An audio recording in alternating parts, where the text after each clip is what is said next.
The Indonesian Association of State-Owned Banks, or locally known as Himbara, has prepared a number of anticipatory steps in facing the potential risk posed by the banking crisis currently happening in the US and Europe.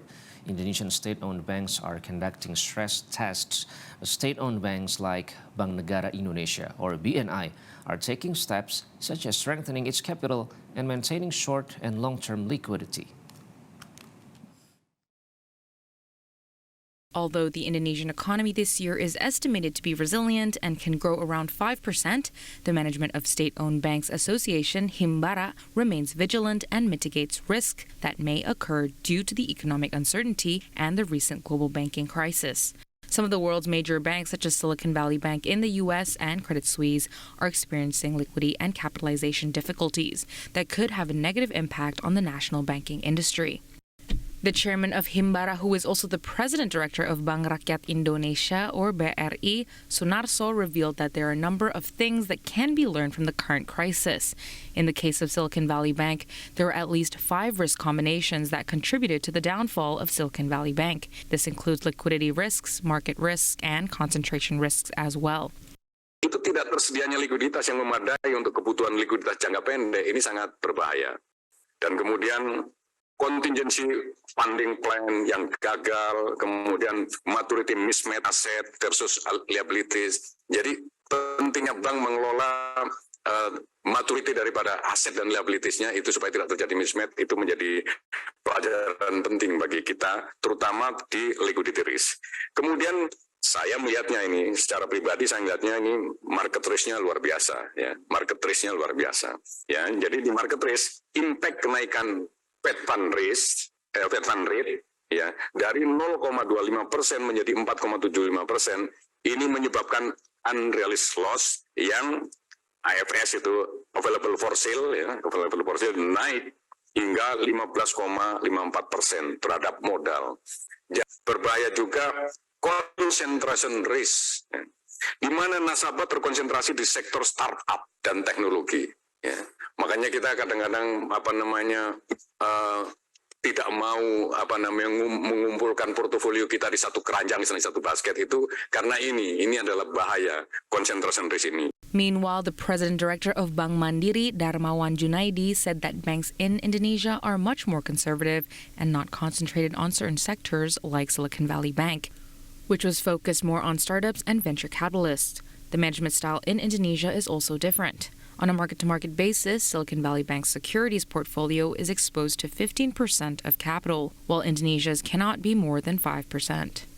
Kita sangat-sangat konservatif, walaupun masih tetap kita berhitung masih kurang. Saat ini di akhir 2022,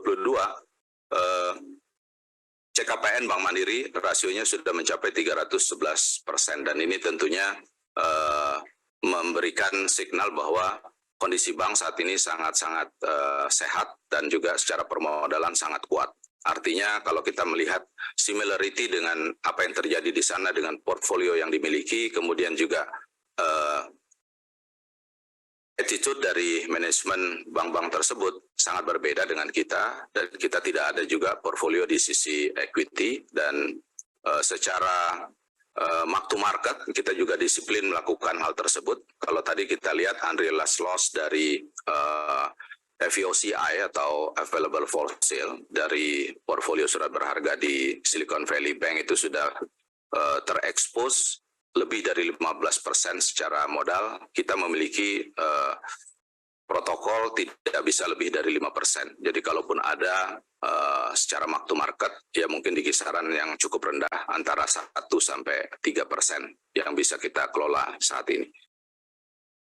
However, amid this global banking crisis, Bank Negara Indonesia, or BNI, bank management continues to conduct stress tests. BNI Vice President Director Adi Sulistyowati said BNI has also strengthened capital and maintained short and long-term liquidity. Meanwhile, the State Savings Bank, or Bank BTN, is mitigating market risk by recomposing its portfolio of available-for-sale securities with short and medium-term duration so that unrealized loss, AFS, does not exceed acceptable risk limits. Perbankan yang ketat menjadi prioritas bagi kami. di mana sejak kuartal akhir tahun 2022 kami terus melakukan optimalisasi aset dan liabilitas untuk menyikapi dinamisme perubahan pasar termasuk tren perubahan daripada suku bunga. Selain itu juga kami senantiasa menjaga liquidity coverage ratio sebesar 219% di atas ketentuan minimal regulator sebesar 100%.